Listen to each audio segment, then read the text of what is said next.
My friend Malik, who I grew up with, he was always a big guy growing up, and he was very dark-skinned. And from the youngest time we met when we were about 12, we were always getting in trouble. But like his trouble was always more severe. We got picked up one day.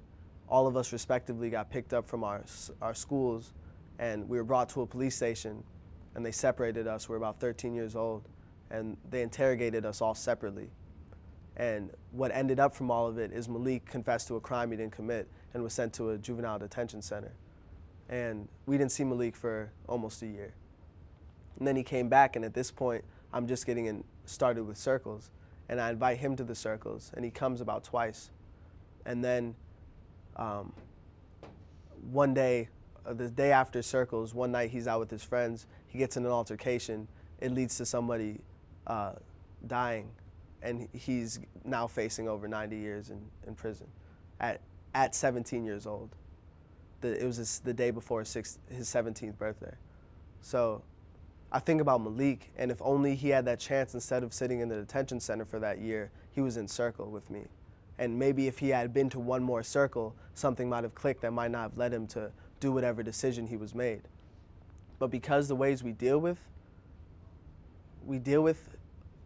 troubled youth, we deal with brown youth when they go a way that's too aggressive, we put them in jail, then he wasn't allowed any space to grow. He was confined and trapped in that darkness.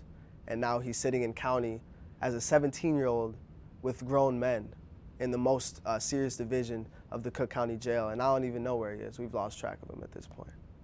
So just, yeah, it's on ourselves, but there's something in place that feeds that.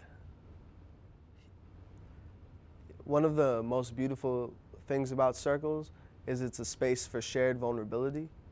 And I feel like the reason this is so important for young men is because we're not allowed that space anywhere else in society. We're not allowed this space to really open up anywhere. So when you're offered that space of shared vulnerability and other people begin to open up around you, it's almost inevitable that you will too open up. And even if you didn't want to.